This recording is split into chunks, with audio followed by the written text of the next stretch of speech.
Wagi bilang best film sa 21st Cinemalaya ang dokumentaryong Bloom Where You Are Planted.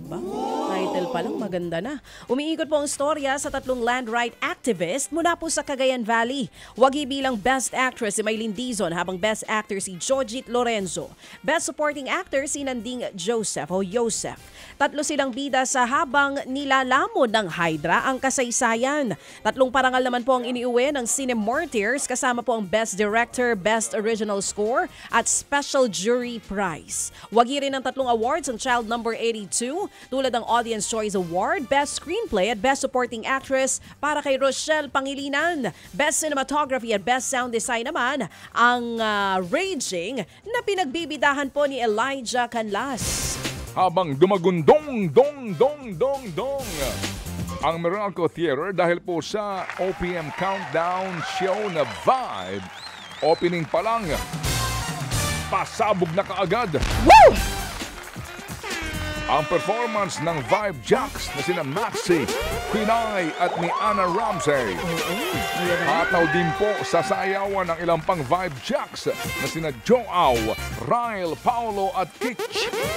Dinantaho naman ni Vibe Jack Dylan Minor ang Bagsakan kasama sina Sam at C13 ng Vision. Todo bigay rin po sa pagrarap si Vibe Jack Elijah Canlas. Nagtanghal din po naman ang bandang Sunkiss Lola na nagpasikat po sa kantang Pasilyo. Smooth din ang kantahan kasama po ang South Border sa hit song nilang Kahit Kailan. Hindi rin po nagpahuli sa kantahan ng OPM icon na si Ray Valera na kumanta ng Pangako. Tuloy-tuloy po ang pakiki-vibe sa TV5. Ayos! Kuya Ray, ikaw ang pinaka-experiensyado dyan sa Vibe. Kasi mga bagets ito. May mamatay ba? Good morning, Kuya Ray Valera. O eto, ngayong araw naman, naku boy, ngayong araw magsisimula. Ano yan, girl? Naku, magsisimula na ang bagong yugto ng kapatid hit serye na Totoy Bato. Bigatin at mas naging malupit ang casting ng series. Pinakilala po si VMX star Angelica Hart, nagaganap bilang si Piera. At ang showbiz icon na si Jano Gibbs bilang isa sa mga dapat abangan na karakter sa Book 2. Gaganap po ang aktor na si Jano at singer bilang isang, may engineer na rin sa Totoy Bato. Siya po si Engineer Arco Perez ang magpapahirap sa buhay ni Totoy Bato. Si Jano Gibbs as Engineer Arco. Anong district? Baka itanong mo na naman anong district Engineer ha?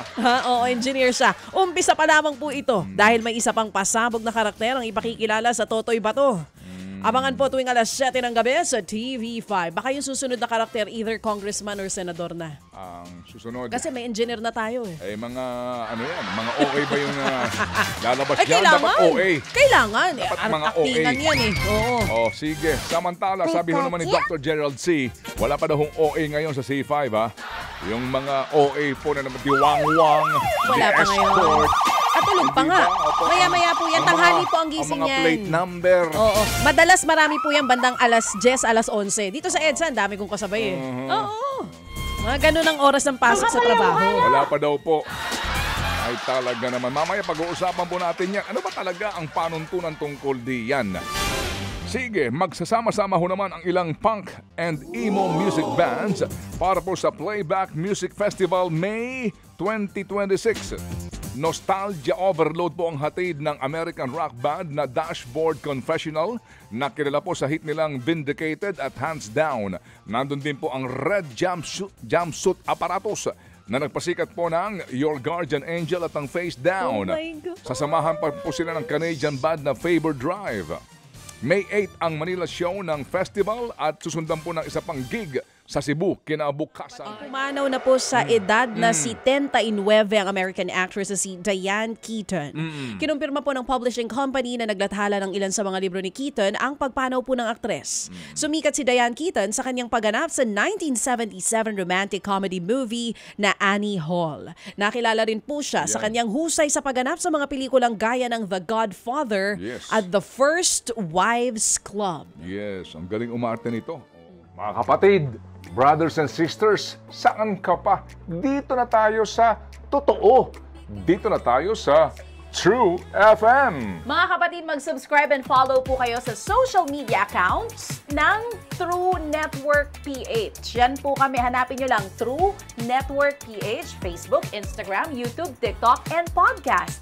Mapa Apple or Spotify man yan, mahahanap nyo kami. Lahat ng mga napapanood at napapakinggan nyo po sa programa, nasa social media accounts namin yan. So, paano mga kapatid? See you sa social media! Ito tayo sa totoo, tunay at tapat.